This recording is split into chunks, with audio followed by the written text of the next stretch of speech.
रामचरितमानस यह नामा, गोस्वामी जी ने इसका नाम रखा रामचरितमानस। महर्षि वाल्मीकि ऋषि ने नाम रखा था रामायण। रामस्य अयनम रामायणम। अयन कहते हैं घर को, अयन माने घर होता है। राम का जो घर है, किसी से मिलना होगा तो हमको उसके घर जाना पड़ता है। किसी से मिलना है, बात करना है, किसी मित्र से मिलना है तो हम उसके घर जाते हैं। घर जाते हैं तो वो मिल जाता है।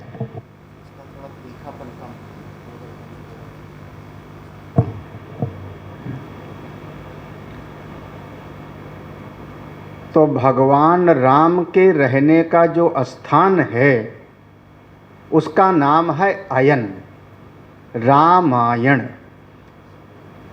अगर भगवान राम से मिलना है तो थोड़ा हमको रामायण के अंदर प्रवेश करना आना चाहिए। रामचरित मानस यह नाम गोस्वामी जी ने परिवर्तन किया और रामायण से इसको लिखा रामचरित मानस, जो बहुत प्राचीन प्रति उपलब्ध है। पूरा तो नहीं, अयोध्या कांड की प्राचीन प्रति उपलब्ध है हस्तलिपि में। उसमें ऐसा देखा गया है कि ऐसा बनाया है, पहले लिखा राम, फिर माँ के नीचे लिखा चा और लिखा चरित, और जहाँ ता आया उसके नीचे लिखा माँ मानस। तो ऐसे वहाँ पर वो प्राचीन प्रति में है राम चरित मानस। एक सीढ़ी बनाई है, एक सीढ़ी बनाई है। लक्ष्य है राम जी तक पहुँचना, लेकिन प्रारंभ कहाँ से करना होगा? पहली सीढ़ी मानस। अगर आपका मन अच्छा होगा, अगर आपका मन सद्विचार से युक्त है, भगवान की भक्ति से भरा है, तो आप आगे बढ़ोगे। तो क्या?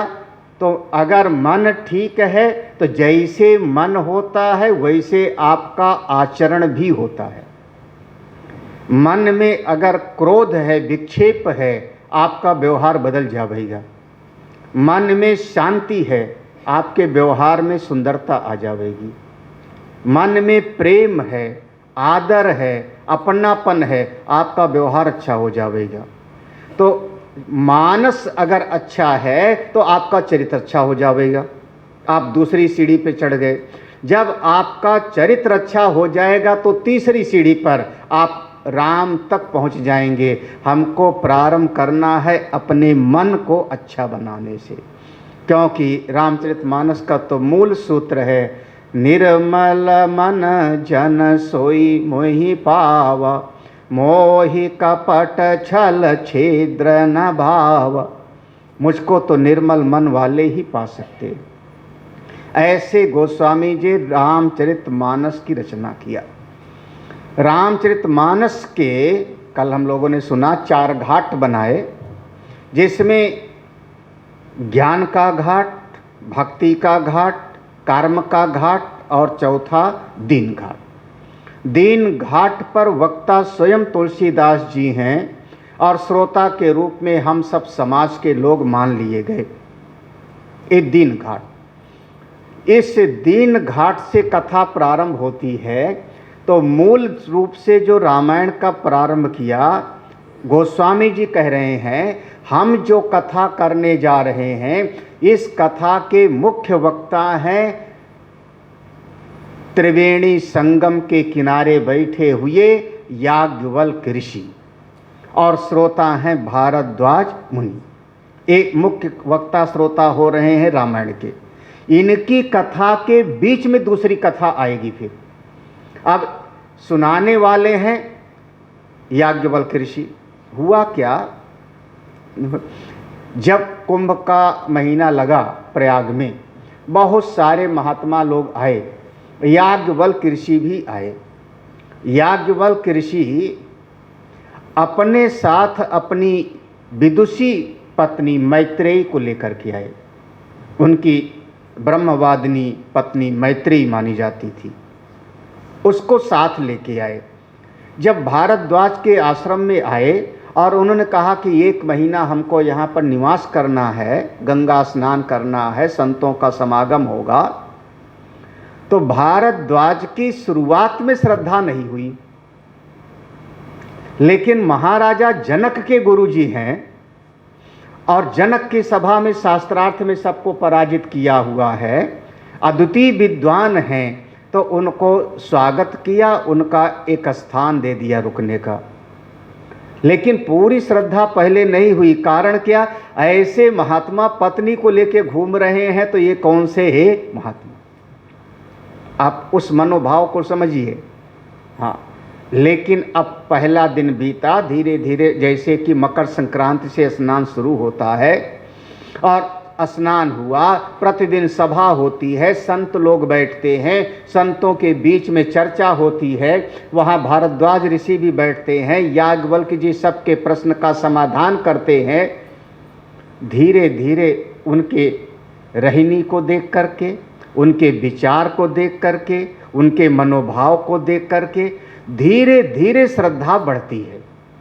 नहीं, याज्ञवल्क्य साधारण नहीं है, ये तो बहुत विद्वान हैं, ये तो स्वयं ब्रह्म स्वरूप में रहते हैं। हाँ, हमने तो इनको थोड़ा सही नहीं समझा था, लेकिन अद्वितीय महापुरुष हैं। अब देखो, धीरे धीरे 1 महीना बीता, 1 महीना बीत गया, और इस प्रकार से जब 1 महीना बीत गया, इतने बीच में चर्चा नहीं हुई थी, इतने बीच में बस बैठते थे, सत्संग सुनते थे, आपस में वाद विवाद होता था, चर्चा होती थी, लेकिन एक भी दिन शिकायत नहीं किया कि भोजन में व्यवस्था ठीक नहीं थी। देखो, याज्ञवल्क्य का स्वभाव समझिए कैसे है, किस तरीके से सुख दुखे समय कृत्वा लाभा लाभो, एक दिन भी शिकायत नहीं किया भारद्वाज जी से कि देखो तुम्हारे यहाँ की आश्रम में ये व्यवस्था ठीक है नहीं, अमुक तुम्हारे सेवक ने हमारे साथ ऐसा दुर्व्यवहार किया, ऐसा एक भी कोई चित्त वृत्ति को देख करके, मनोवृत्ति को देखते देखते भारद्वाज की श्रद्धा बढ़ जाती है। महीना बीत गया और हम लोग तो लगभग बसंत पंचमी के बाद जो है वहाँ से लोग जाना शुरू कर देते हैं। अभी भी प्रयाग का कुंभ लगेगा इस साल, और मकर संक्रांति 14 जनवरी से 14 फरवरी तक बड़ा स्नान रहेगा।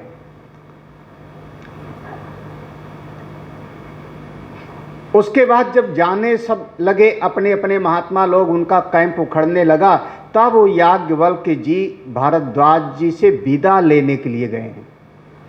आपके पास 1 महीना रहे, आपको धन्यवाद, आपने हमारा ध्यान रखा।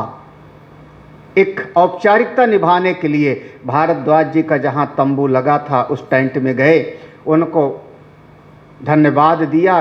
तब भारद्वाज जी को लगा मौका अगर इस समय चूक गए तो चूक गए, यही समय सही है। भारद्वाज जी ने याज्ञवल्क्य के पांव को पकड़ा, देखना 1 महीना तक नहीं किया था, उनके पांव को पकड़ा, महाराज आज अभी आप मत जाइए, और संतों को विदाई हमने दे दिया, आपकी विदाई अभी नहीं है, आप मत जाइए।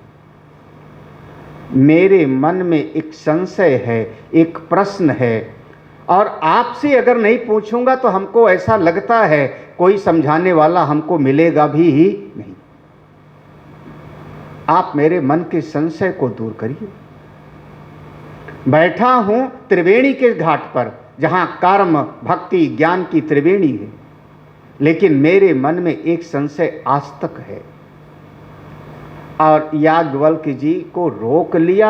याज्ञवल्क्य जी ने वहाँ से जाना अपना थोड़ा टाल दिया, और उन्होंने कहा अब बताइए क्या तुम्हारे मन में जिज्ञासा है, क्या प्रश्न है।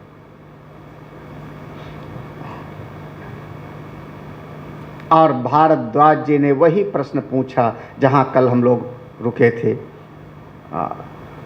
राम एक अवधेश कुमारा, एक राम अयोध्या के राजकुमार हैं, हमने उनकी कथा सुनी है।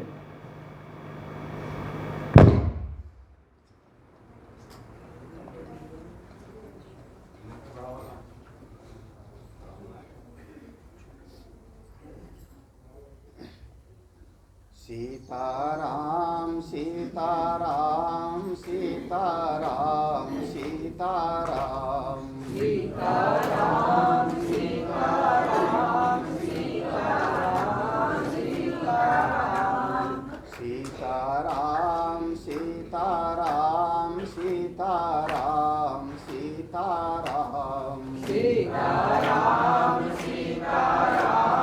सीताराम सीताराम राधे श्याम राधे श्याम राधे श्याम राधे श्याम राधे श्याम राधे श्याम राधे श्याम राधे श्याम राधे श्याम राधे श्याम राधे श्याम राधे श्याम राधे श्याम राधे श्याम राधे श्याम राधे श्याम सीताराम सीताराम सीताराम सीताराम सीताराम सीताराम सीताराम सीताराम सीताराम सीताराम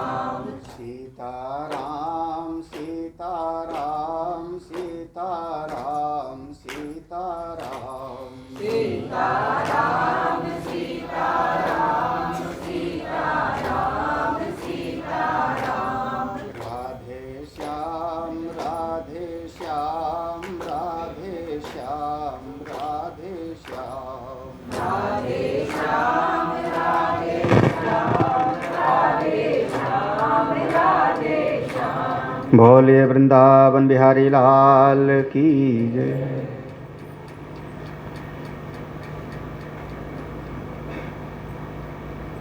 श्रद्धा और प्रेम, ये दोनों के लिए कहा जाता है धीरे धीरे बढ़ना चाहिए। द्वितीया का चांद होता है। आपकी श्रद्धा भी अगर किसी पर है और प्रेम भी है और पहले दिन ही पूर्णिमा के चांद के जैसा हो जाए पूरा का पूरा, तो पूर्णिमा के बाद तो फिर चांद धीरे धीरे घटता है ना।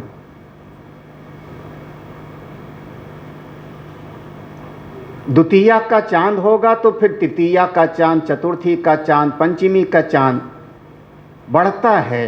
तो श्रद्धा और प्रेम दोनों को धीरे धीरे बढ़ना चाहिए। अचानक देख करके होता है तो उसको हम कहते हैं टिकाऊ नहीं होगा। जाने बिनु न होय प्रतीति, बिनु प्रतीति होय ना प्रीति। जैसे जैसे जानते जाते हैं वैसे वैसे विश्वास बढ़ता है। जैसे जैसे विश्वास बढ़ता है वैसे वैसे अपनत्व दृढ़ हो जाता है। भारद्वाज जी की श्रद्धा एक दिन में नहीं हुई है याज्ञवल्क्य पर। दोनों महापुरुष हैं। महाराज, मैं जानना चाहता हूं राम कौन है, राम किसको कहते हैं? याज्ञवल्क्य ने कहा, अरे ऋषिवर, आप सब जानते हो, आपको सब पता है, लेकिन फिर भी आप हमसे इसलिए पूछ रहे हो क्योंकि आप हमको रोकना चाह रहे हो और भगवान की कथा श्रवण करना चाहते। ऐसा याज्ञवल्क्य ने नहीं कहा तुम अज्ञानी हो, ऐसा नहीं कहा कि तुम ना समझो, तुमको पता नहीं है। नहीं, आप सब जानते हो, फिर भी भगवान की कथा सुनने से आपकी प्रीति है, इसलिए आपने मुझसे ऐसा प्रश्न किया। मैं तुमको सुनाता हूँ।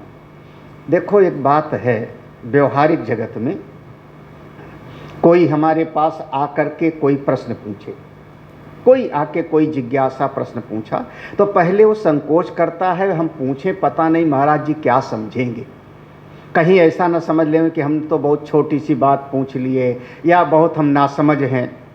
किसी ने कोई जिज्ञासा करी, पूछा हिम्मत करके।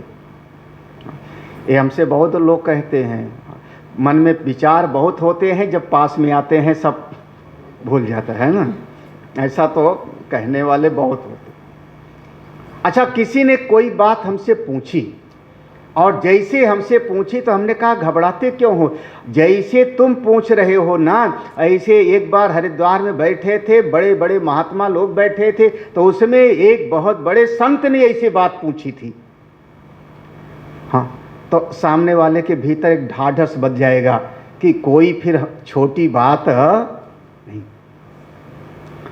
ऐसे ही याज्ञवल्क्य ऋषि ने कहा, हे भारद्वाज जी, जैसे तुम कह रहे हो ऐसे किसी समय पर मां पार्वती जी ने प्रश्न किया था भगवान शिव से। जो भगवान शिव की अर्धांगिनी है, जो भगवान शिव के साथ रहने वाली मां पार्वती हैं, उन्होंने ऐसे प्रश्न किया था जैसे प्रश्न आज तुम कर रहे हो। जब भगवान शिव की अर्धांगिनी मां पार्वती पूछ सकती हैं तो आपने पूछा है तो कोई छोटी बात नहीं। अब यहीं से कथा देखो निकल आई। एक कथा इसको कहते हैं बट वृक्ष के जैसे, बरगद का वृक्ष, बरगद का पेड़ होता है, उसमें से एक डाल निकलती है, धीरे धीरे वो डाल नीचे आकर के लग जाती है। कुछ दिन में दूसरी उसमें से एक जटा निकलती है, वो जमीन में लग जावे, वो एक तना बन जाता है और ऐसे ऐसे निकलता चला जाता है। हमारा बिजौली आश्रम में वो सामने ही हैंडपंप लगा था, उस जिसका पानी खराब हो गया था। फिर वहाँ एक गमले में कोई बरगद का पेड़ था, ये पिंटू लेके आया, कहाँ से लाया था ध्यान नहीं है। गमले का पेड़ था, छोटा सा बोनसाइन पेड़ था, उसकी मुख्य जड़ कटी हुई थी। ला के उसको जो है लाया था, उसको वहाँ पे रख दिया हमने, और वो अब इतना बड़ा हो गया है वो सामने वाला बरगद। अब उसकी जटाएं काट दी जाती होंगी, तुम लोग छांट देते होंगे वेदानंद वगैरह, ना छांटो तो जटाएं निकलेगी, फिर वो तना बन जाएगा, वो निकलेगी फिर तना बन जाता है।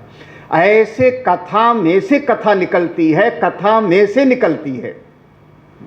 संतों की बात बात में बात, ज्यों केले के पात पात में बात। याज्ञवल्क्य कहते हैं ऐसे पूछा था मां पार्वती ने। भगवान मां पार्वती के मन में भी ऐसे शंका हो गई,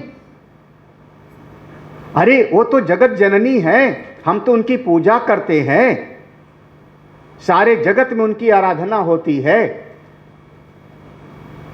याज्ञवल्क्य ने कहा मैं तुमको सुनाता हूं उनके पूर्व जन्म से। देखो, पार्वती पूर्व के जन्म में एक दक्ष की कन्या थी जिनका नाम था सती। सतयुग की घटना है। सती जी का विवाह भगवान शिव के साथ हो गया, सब ठीक ठाक हुआ, लेकिन ना जाने कैसी स्थिति है, किसी संतान का जन्म नहीं है। सतयुग बीता, त्रेता युग बीतता है।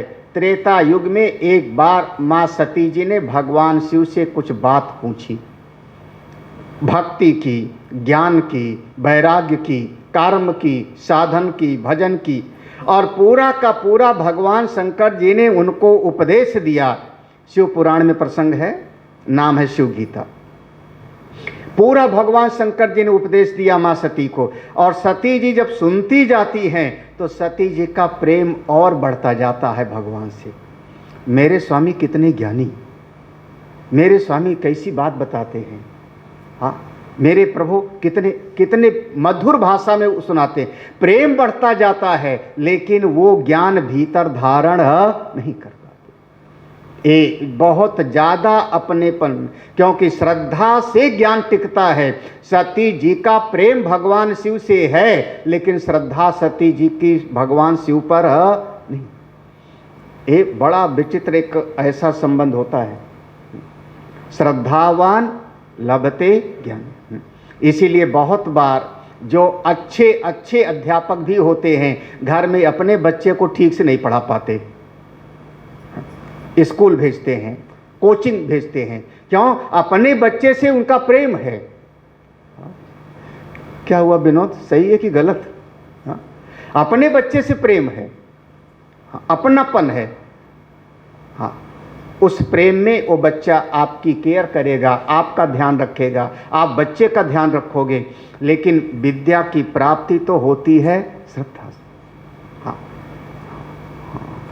आप चाहे जितना पढ़ लिख करके प्रोफेसर, बच्चों को, बड़े बड़ों को ठीक कर दो, घर के छोटे बच्चों को बिल्कुल नहीं समझा सकते हो महाराज। तो सती जी की मना स्थिति आप समझिए ऐसी है कि जितना भगवान शिव सुनाते जाते हैं, सती जी सुनती हैं, सुनते सुनते उनका प्रेम और बढ़ता है। मेरे स्वामी बहुत श्रेष्ठ हैं, अनन्य भाव में स्थित हैं, ये साक्षात शिव हैं, लेकिन ज्ञान खुद नहीं धारण कर पाती। बल्कि कई बार बड़े लोगों से जुड़ने का एक भीतर मिथ्याभिमान और आ जाता है। हाँ, एक मिथ्याभिमान, हम इतने बड़े व्यक्ति के अपने हैं, वो झूठा अभिमान आ गया, समस्या बढ़ती जाती है। भगवान शंकर जी ने विचार किया, सती जी मैंने पूरा सुनाया इनको, लेकिन फिर भी ये ज्ञान तो धारण नहीं किया, भक्ति, ज्ञान, वैराग्य जो मैंने सुनाया पूरा का पूरा, क्या करूं? तब भगवान शिव जी ने विचार किया, सती जी को ज्ञान तो चाहिए, भक्ति तो चाहिए। मैं खुद चलता हूं किसी संत के पास कथा सुनने के लिए।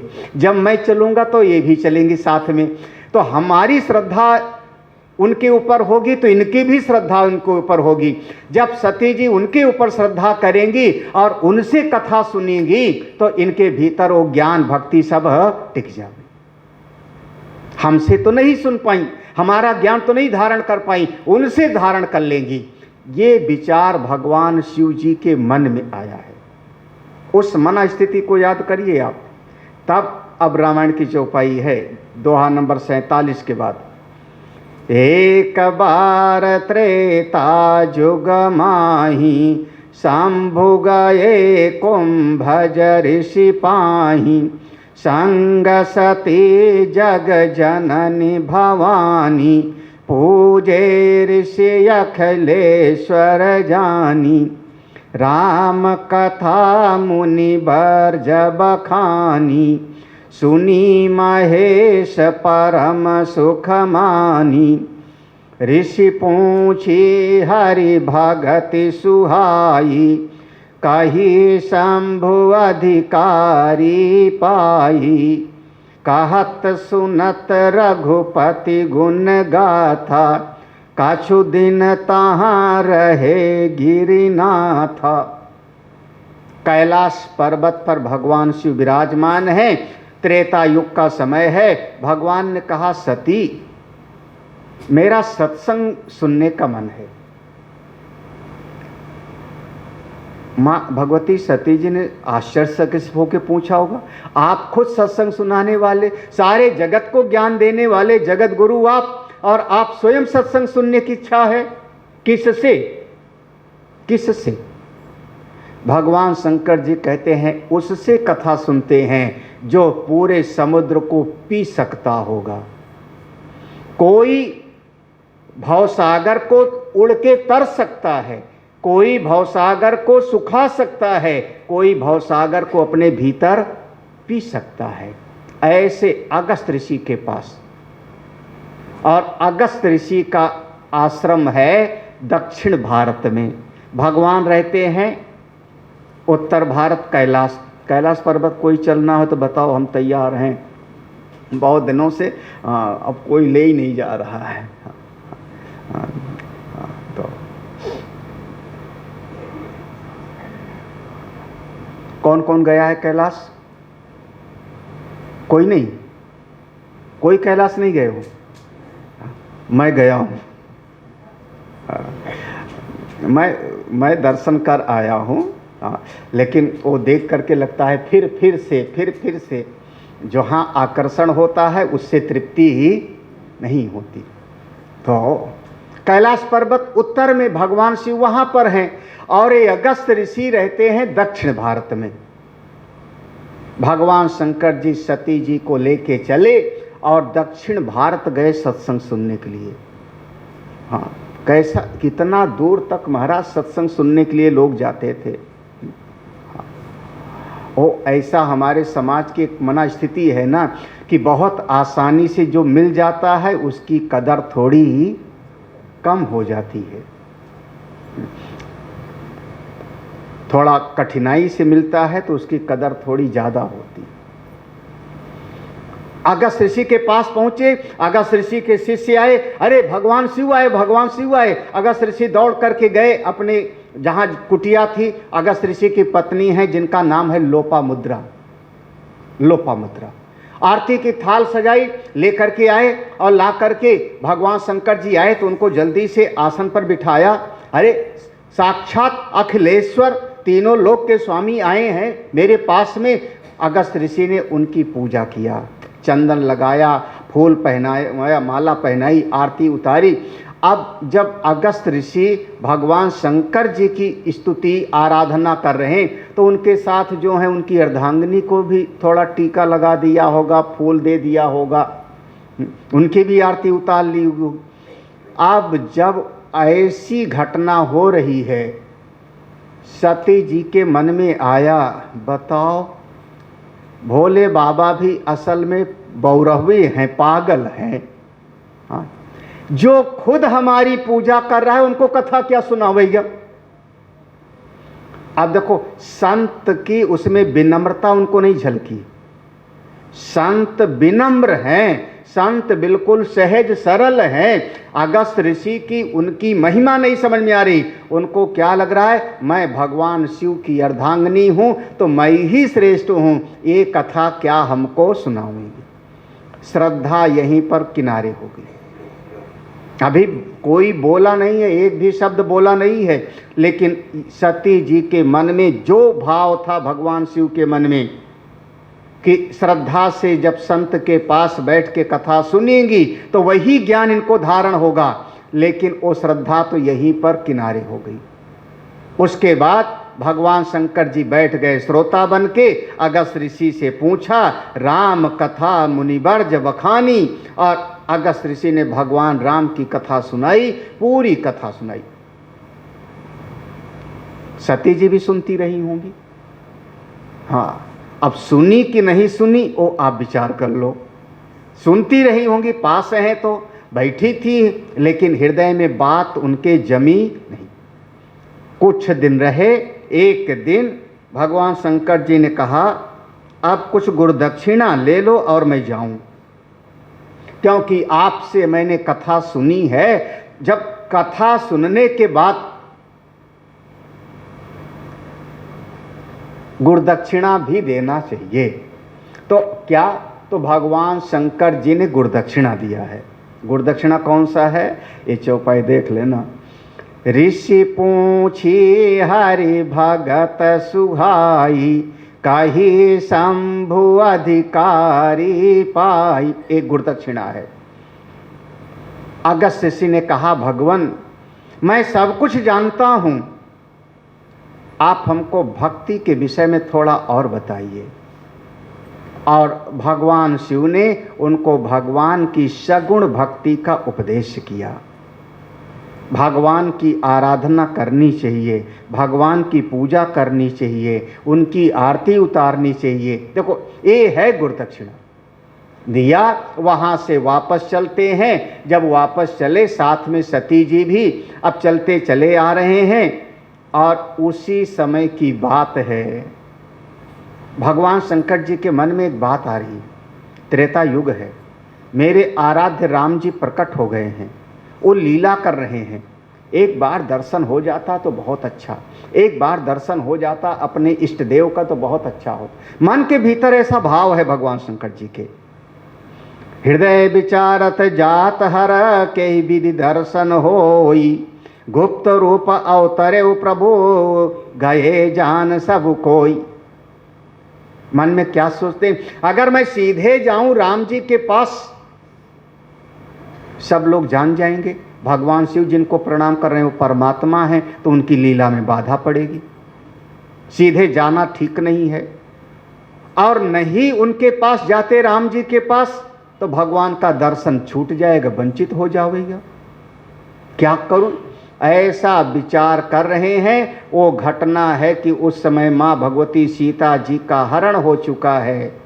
भगवान राम लक्ष्मण दोनों माँ सीता की खोज करते हुए उधर चले जा रहे हैं और उधर से भगवान भोले बाबा आ रहे हैं।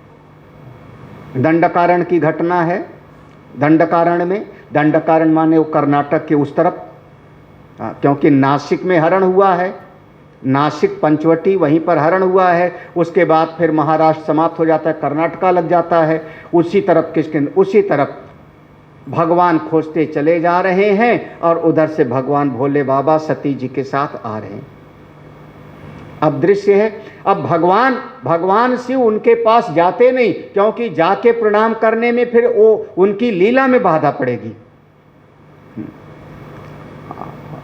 आप लोग कभी अपने बच्चे के स्कूल जाओ, बच्चे का विद्यालय, और उसमें कोई वो ड्रामा हो रहा है, बच्चे ड्रामा कर रहे हैं, उसमें आपका बच्चा भी हिस्सा ले रहा है और वो हो सकता है मुँह छूछ लगा करके वहाँ पर रावण बना हुआ है, हाँ, और आप वहीं आगे बैठे हुए हो, तो आप जान रहे हो कौन है वो हमारा,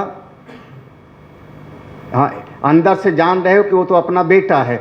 लेकिन जिस समय वो कोई रोल अदा कर रहा है उस समय मंच पे जाके कहोगे थोड़ी, एक कलुआ, ऐसा नहीं बोलते, ऐसा बोलोगे गड़बड़ हो जाएगा। आप चुपचाप बैठ के उसको बस देखो, उसका रस लो। बिल्कुल वैसे भगवान भोले बाबा बिल्कुल सामने नहीं जाते, बल्कि वहीं से देखा, अरे मेरे प्रभु आज ऐसी लीला कर रहे हैं, जो सच्चिदानंद हैं, जो अपने आनंद में रहते हैं, आज अपनी पत्नी की विरह में खोज करके पेड़ पौधे से पूछ रहे हैं। भगवान शिव जी ने वहीं से अपना जोर से कहा, जय सच्चिदानंद, बोले सच्चिदानंद भगवान की जय, सच्चिदानंद, ऐसा कह करके मन से ही प्रणाम किया, मन से प्रणाम किया। जय सच्चिदानंद जग पावन, अस कही चले। देखो असली नाम तो यही हो गया ना, सच्चिदानंद। ये भगवान शिव जी ने यही कहा था, जय सच्चिदानंद, हे सच्चिदानंद, हमेशा आनंद में रहने वाले, आपकी जय हो। आप सत स्वरूप हैं, चित स्वरूप हैं, आनंद स्वरूप हैं। ध्यान आया, उनके रोए रोए खड़े हो गए। मैंने मन से सोचा था प्रभु का दर्शन, और देखो भगवान ने हमको दर्शन दे दिया। कितने भगवान दयालु हैं। आंखों से उनके अश्रुपात होने लगा भगवान शंकर जी का। सती जी बार बार भगवान को देखें, उन रोते हुए राजकुमार को देखें। हाँ, अब सती जी, अब दोनों में कोई मेल नहीं हो रहा है। कहाँ तीन लोक के स्वामी भोले बाबा मेरे स्वामी, और कहाँ ये रोते हुए राजकुमार। इनको मेरे स्वामी ने कहा सच्चिदानंद, और इनका ध्यान करके रोमांच हो रहा है, अश्रुपात हो रहा है। एक राजकुमार को मेरे स्वामी ने प्रणाम क्यों किया? हाँ, क्यों प्रणाम किया? देखो मन में बात वही खटक गई। और अगर मान लो मेरे स्वामी ने प्रणाम किया और ये कहें कि मेरे भगवान हैं, नारायण हैं, तो ब्रह्म जो व्यापक बिरज अज अकल अनीह भेद, सो की देह धर होय नर जाहि न जानत भेद। जो ब्रह्म है, जो सर्वव्यापक है, वो एक मनुष्य के शरीर में क्यों आवेगा? अब सती जी के मन में संशय हुआ। सांभो गिरा पुण्य मृषा न होई। लेकिन भगवान के मुख से निकला सच्चिदानंद, तो भगवान की वाणी झूठी भी तो नहीं हो सकती। देखो अब यही है संशय।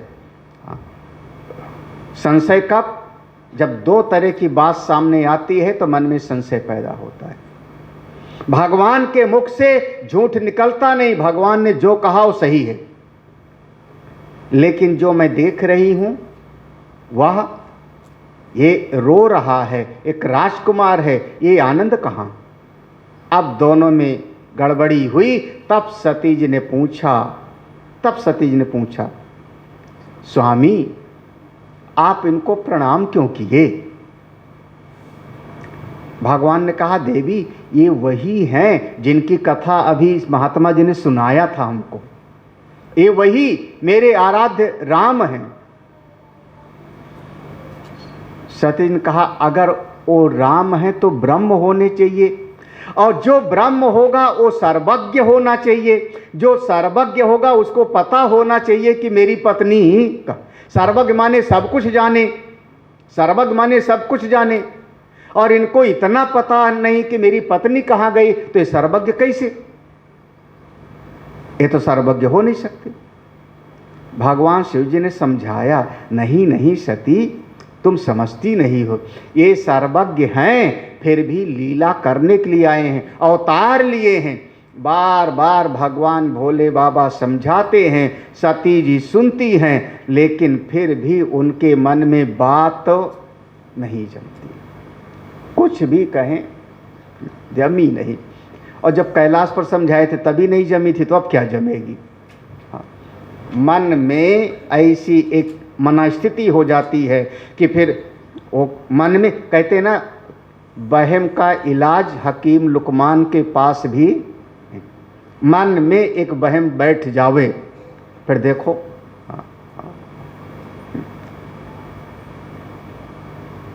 नहीं, ये तो परमात्मा नहीं हो सकते।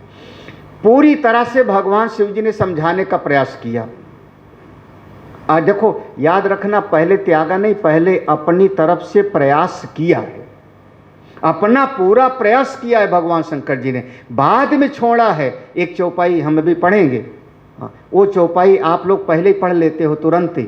भगवान शिव जी ने अपनी तरफ से समझाने का प्रयास किया, लेकिन फिर भी नहीं समझ में आया। तब भगवान शंकर जी ने कहा, देवी संशय आत्मा विनश्यति, जिसके मन में संशय होता है उसका नाश हो जाता है, उसको कष्ट मिलता है।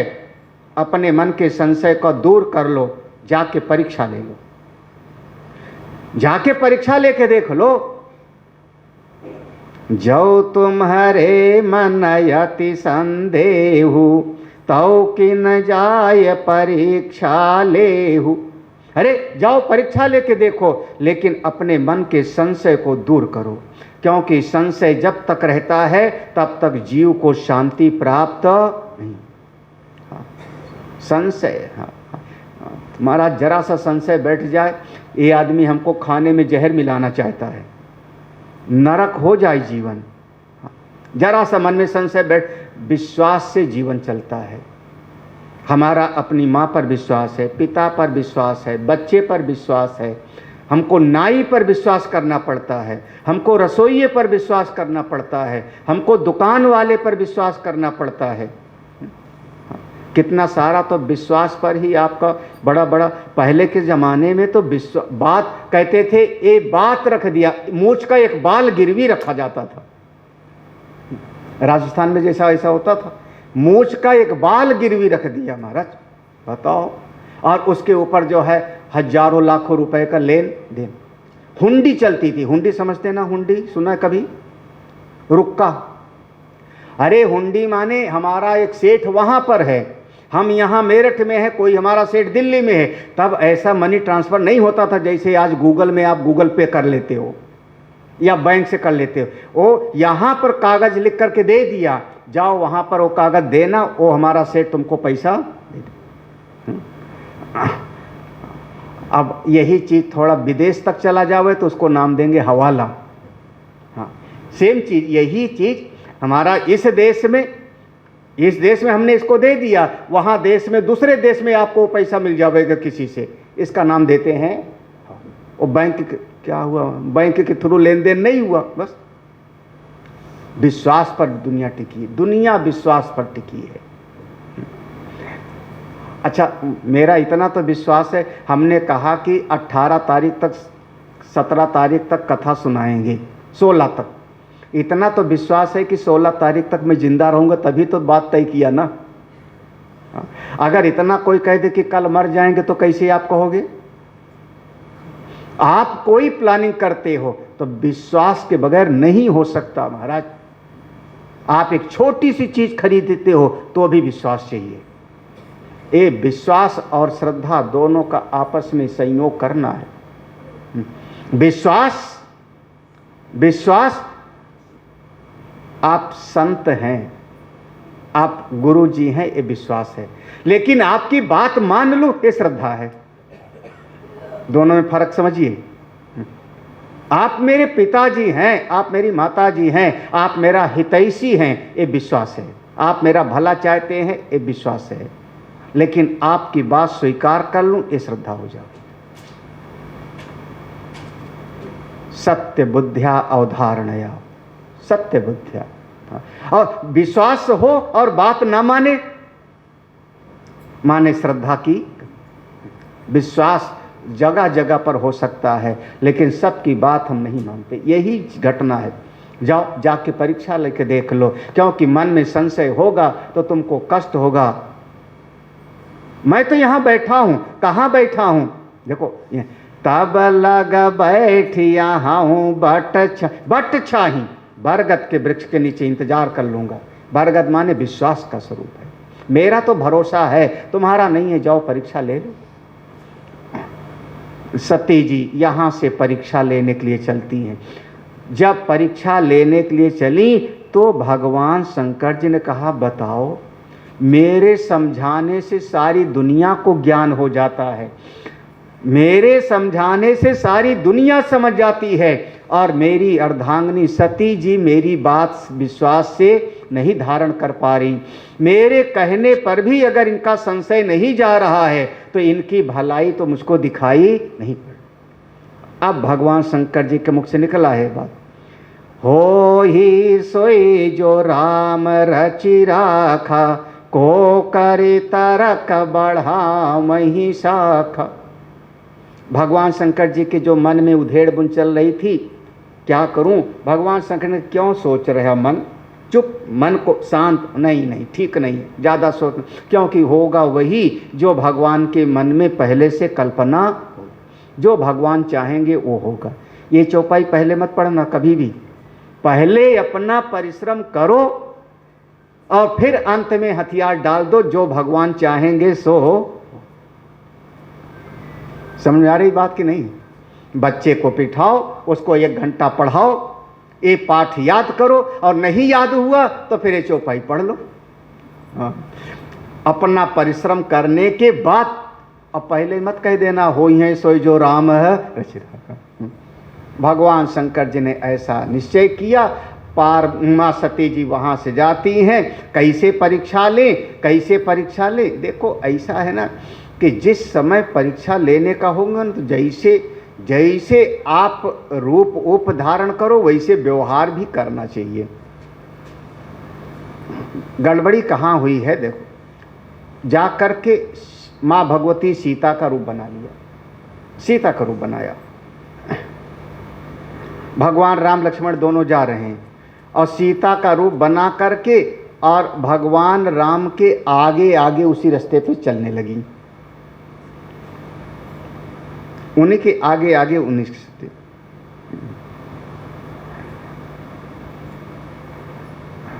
समझ में आया गड़बड़ी कहाँ हो रही है? हाँ, कहाँ? उभय बीच सिय सोहई कैसी, ब्रह्म जीव बिच।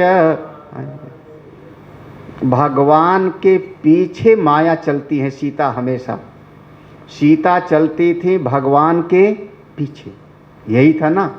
आज कहाँ जा रही हैं? आगे। माया आगे, नकली आगे, राम जी उसके पीछे। यही गड़बड़ी हो गई, यही गड़बड़ी हो गई। लक्ष्मण जी समझ गए गड़बड़ है, कुछ बोला नहीं, ये प्रभु की लीला। लक्ष्मण जी समझ गए। हाँ, भगवान राम जी के सामने अब देखो वो आगे आगे जा रही, जैसे थोड़ा सामने पहुंची, भगवान राम जी ने हाथ जोड़ के प्रणाम किया। पहले सोचा था मैं सीता का रूप बनाई हूँ तो जल्दी से राम जी आकर के हमको गले लगाएंगे, खुश हो जाएंगे कि देखो सीता हमारी मिल गई। इतने में भगवान राम जी ने प्रणाम किया। देवी प्रणाम, आज अकेले जंगल में कहाँ घूम रही हो? वो हमारे भोले बाबा को बैल पर सवार, उनको कहाँ छोड़ के घूम रही हो? अब इतना बोलते ही बताओ हालत क्या हुई। रूप बनाया है मैंने सीता का, सोचा था कि वो हमको अपनी पत्नी समझेंगे, और वो तो सीधे ये है सर्वज्ञता। सर्वज्ञता बाहर के नाम रूप का निषेध करके भीतर के तत्व को पहचाना। आप ये नहीं हो, जो दिख रहे हो वो नहीं हो, कुछ और हो। कुछ बोला नहीं, सती जी ने कुछ नहीं बोला है, चुपचाप वहां से किनारे हो गई, वहां से किनारे हो गई। भगवान राम ने सोचा, अरे आप हमारी परीक्षा लेने के लिए आई थी, मुझको देखो तो मैं कहाँ नहीं हूँ, मैं कहाँ नहीं हूँ। अब सती जी उधर से भगवान से अलग हट के जाने लगी। जैसे उधर जाई तो देखा कि उनके आगे आगे राम जी और लक्ष्मण आगे आगे चले जा रहे हैं। घबरा गई, अरे इसी रास्ते पर दाएं मुड़ी तो उस रास्ते पर भी भगवान राम और लक्ष्मण जी, बाएं मुड़ी उस रास्ते पर भी भगवान लक्ष्मण। जिधर देखती है भगवान राम भगवान लक्ष्मण, जिधर देखती उधर। अब तो और उनकी हालत खराब। हाँ,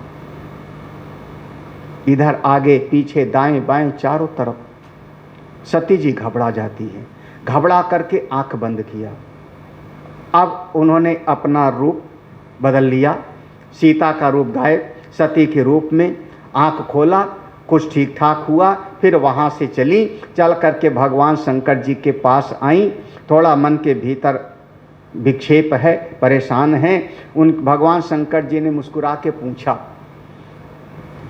देवी परीक्षा ले आई? परीक्षा ले आई? कैसे परीक्षा लिया? ये ऐसा है ना कि जैसे गेंद एक बार लुढ़कती है ऊपर से तो नीचे ही नीचे लुढ़कती जाती। एक गलती पर जीव नहीं टिकता, एक गलती के बाद दूसरी गलती, दूसरी गलती के बाद तीसरी गलती, वो क्रमशः बढ़ती जाती है। देखो, पहले तो भगवान शिव जी का कहना नहीं माना, वहाँ से समझ नहीं। फिर परीक्षा लेने के लिए गई, परीक्षा लेने के लिए गई तो सीता का रूप बनाया, सीता का रूप बनाया, आगे आगे चली। देखो गलतियों पर। उसके बाद जब भगवान शंकर जी ने पूछा कैसे परीक्षा लिया, तो सती जी ने पूरा सीधे झूठ बोला। कछु परीक्षा न लीन गोसाई, कीन प्रणाम तुम्हारी अनाई। अब बताओ ये क्या? कोई परीक्षा उपक्षा नहीं लिया प्रभु, मैंने तो जैसे आपने प्रणाम किया था जय सच्चिदानंद कह करके, वैसे हमने भी भगवान को प्रणाम कर लिया। अब बताओ सही है कि झूठ? परीक्षा नहीं लिया। गड़बड़ी अब यहीं पर हो रही ना। जब आप जानती हो कि भगवान शिव सर्वज्ञ हैं, आप जानती हो कि भगवान शिव सर्वज्ञ हैं, तो एक एक के दिल की बात जान जाते हैं, तो फिर झूठ क्यों बोला? झूठ क्यों बोला? कहीं ना कहीं छोटी सी चूक हो जाती है और बाद में फिर उस समस्या बढ़ जाती है।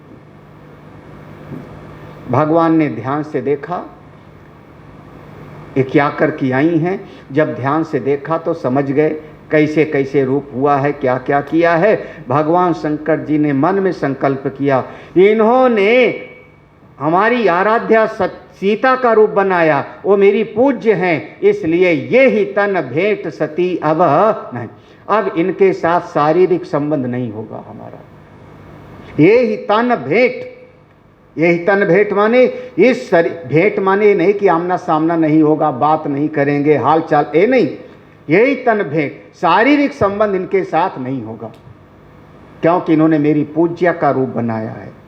मन से भगवान ने प्रतिज्ञा किया, और जब मन से प्रतिज्ञा किया, जैसे देवता लोग जय हो, महाराज देवता लोग बीच में समस्या पैदा कर देते। सती जी बगल में हैं, वो नहीं जाने कि भगवान ने कौन सी प्रतिज्ञा किया। देवता लोग जान गए। देवताओं ने कहा, प्रभु आपके अलावा ऐसी प्रतिज्ञा कौन कर सकता है, धन्य है आप, धन्य हैं। सती जी ने पूछा, स्वामी आपने प्रतिज्ञा कौन सी किया? भगवान शंकर जी ने सोचा कहने पर इनके मन को कष्ट होगा, बोला नहीं, कुछ नहीं बोला, कोई बात नहीं किया। और सती जी को लेकर के, अब याद रखना दंडकारण्य में था ये घटना सब, दंडकारण्य से पुनः कैलाश पर आए। भगवान शंकर जी ने त्यागा है कि नहीं त्यागा सती जी का? त्यागा है कि नहीं? हाँ? अगर पूरी तरह से त्याग दिए होते तो वहां से कैलाश लेके क्यों आते?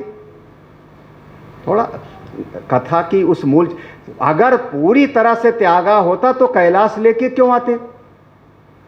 त्यागा नहीं है, त्यागा है किसका? संबंध का त्याग है।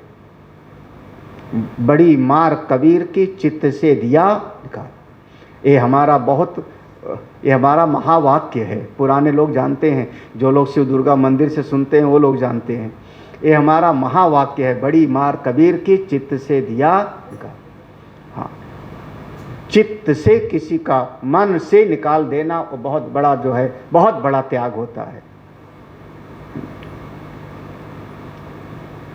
वज्रादपि कठोराणी मृदून कुसुमा, महापुरुषों का स्वभाव वज्र से भी कठोर और फूल से भी कोमल होता है। जल्दी लोग समझ नहीं पाते इस बात को। भगवान शिव जी ने मन से त्यागा है, बाहर से नहीं त्यागा है, संबंध का त्याग है, संबंध का त्याग है। हम महात्मा लोग जब संन्यास लेते हैं, ओम भू संन्यास्तो मया, प्रयास मंत्र पढ़ा, सब त्याग दिया, तो क्या दुनिया थोड़े त्याग दिया? मर थोड़े गए? भूख लगेगी तो भोजन भी करेंगे, वस्त्र भी पहन रहे हैं, लेकिन अब संबंध का त्याग है। ये ही तन भेंट सती अब नहीं, संबंध का त्याग है। सती जी को लेके कैलाश आए हैं। कैलाश पर अब सती जी के मन में दुख होगा, कुछ पूछेंगी, कुछ मेरे मुख से निकल जाएगा, तो कुछ निकल जाएगा तो ठीक नहीं है, इनके मन को तकलीफ होगी। तो भगवान शंकर जी ने वहाँ अपना मृग चर्म बिछाया और अपना ध्यान करने बैठ गए। बस सबसे बढ़िया, हाँ, सबसे बढ़िया मौन हो जाओ। परिवार में जब खटपट होवे तो सबसे बढ़िया उपाय मौन। हाँ, मौन से बढ़िया, और ज़्यादा बोलो और ज़्यादा दुखी हो, ज़्यादा जिसको कहते हैं ज्ञान बघारना, ज़्यादा घर में ज्ञान, घर में आपके ज्ञानवान की ज़रूरत किसी को है नहीं। हाँ, परिवार चलाना है तो अकल को किनारे रखो, सेवा करो, संभाल करो, आपका परिवार अच्छा चलेगा। ज़्यादा अकल चलाओगे समस्या पैदा होगी। चाहे पति हो चाहे पत्नी हो, दोनों की बात मैं कह रहा हूँ। घर में अकल मत चलाओ, वहाँ पर आप कमा के ले आओ और दो, और आप बना के खिलाओ, घर साफ सुथरा रखो, बस इतना बढ़िया है। ज़्यादा अपनी बुद्धि का इस्तेमाल करोगे, आपकी बुद्धि दुख देगी, बुद्धि से फिर अभिमान जगेगा, फिर समस्याएं पैदा होती हैं। सबसे बढ़िया मौन। क्या वो समझ नहीं आ रहा? भगवान शंकर जी का परिवार ऐसे ठीक चल रहा है, वो अपना ध्यान में बैठ गए। और भगवान शंकर जी का ध्यान का क्या कहना, उन तो कितना समय ध्यान लग जावे। अब ध्यान में बैठ गए, बीते संबत सहस 87,000 साल का समाधि लग गई भगवान शंकर जी का। उतने समय तक सती जी कैलाश में हैं, सब कुछ हो रहा है, नंदी भृंगी इत्यादि भी हैं, दिनचर्याएं सारी हो रही हैं। एक दिन भगवान शंकर जी का ध्यान टूटा, ओम कह करके ध्यान टूटा, सब हलचल हो गई कैलाश में, भगवान की समाधि टूट गई, भगवान का ध्यान टूटा, सब सामने आए, सती जी भी सामने आई, प्रणाम किया। भगवान शंकर जी ने सामने आसन दिया, सामने बैठो, क्योंकि हम कथा सुनाना चाह रहे हैं, हम कथा सुनाएंगे तो सामने बैठोगी तभी तो सुनोगी, आमने सामने चेहरा तो दिखाई पड़े। सामने आसन दिया, जैसे सामने आसन दिया, इसी में सती जी के मन में कष्ट हो गया, क्योंकि हमेशा हमको बाएं भाग में आसन मिलता था, आज हमको सामने बिठाया गया। भगवान भोले बाबा कथा सुनाना शुरू कर दिए, क्योंकि कथा नहीं करेंगे तो कोई और चर्चा शुरू हो जाएगी, कुछ और चर्चा नहीं, भगवान की कथा शुरू कर दी। भगवान की कथा सुनाने लगे। अब सती जी सुनने लगी, नंदी भृंगी और 2-4 ऋषि लोग बैठ के वहाँ कथा सुनने लगे। अब एक कैलाश का एक दृश्य है। इतने में दूसरा जो सती जी के पिताश्री थे, उन्होंने एक बड़े यज्ञ का अनुष्ठान किया है जिसमें सबको न्योता दिया है, लेकिन भगवान शिव को न्योता नहीं। देवता को बुलाया, सारे देवताओं को बुलाया है। और मेरे ख्याल में ऐसा देवताओं को कहा भी होगा दक्ष ने, ऐसा करना जब विमान उमान सजा के आना तो कैलाश के ऊपर से आना। हाँ, इसको कहते हैं जले पर नमक छिड़कना। ये 2 वृत्ति है, ये 2 वृत्ति में लड़ाई होती है। दक्ष वृत्ति है, उसको हम कहते हैं भोग की वृत्ति, और शंकर जी की वृत्ति है त्याग की वृत्ति। ये 2 मनोवृत्ति होती है, भोग वृत्ति और त्याग की वृत्ति। ये दोनों के बीच में हमेशा एक संघर्ष रहता है। नहीं समझ में आया?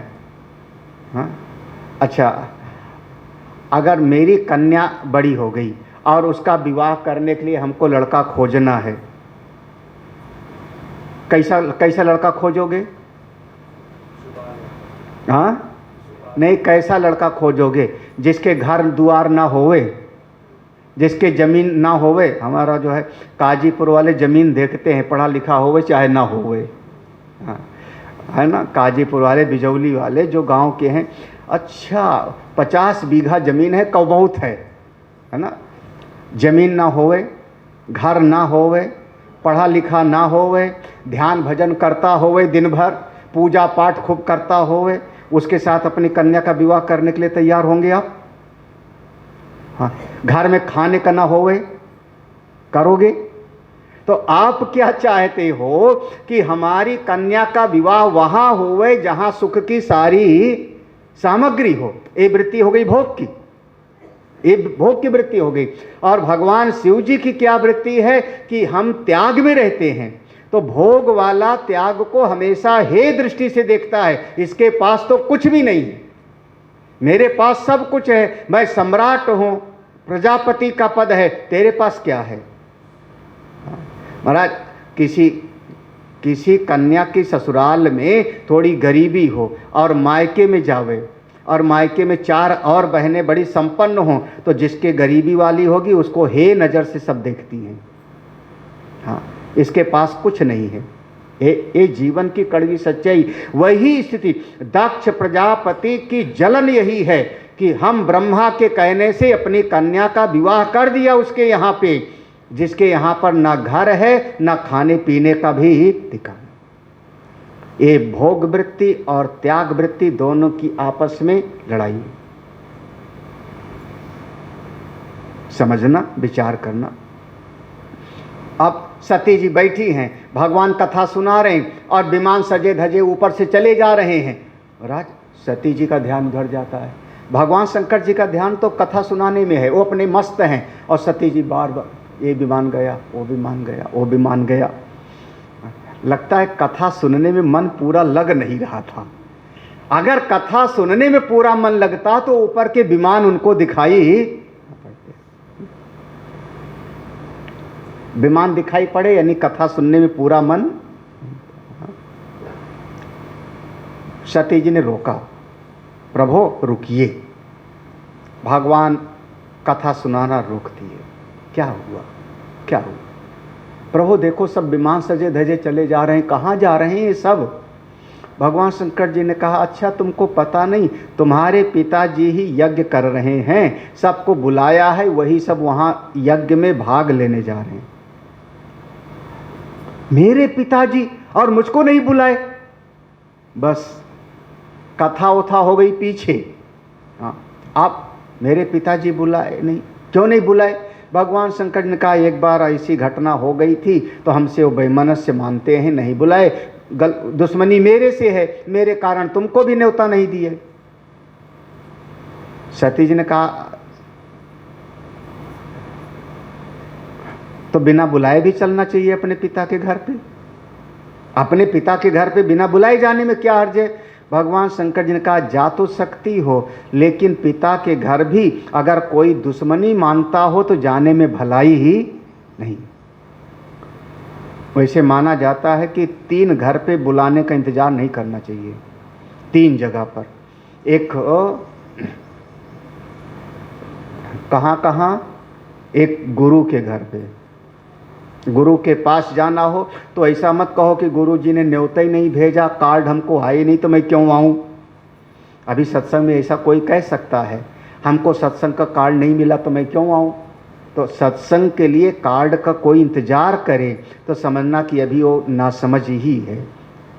हाँ, कार्ड नहीं मिलेगा तो हम उसके यहाँ खाएंगे नहीं, इतना कर सकते हो। लेकिन सत्संग के लिए बुलाने पता लग जाए तो ही जाना चाहिए, सत्संग का, गुरु का।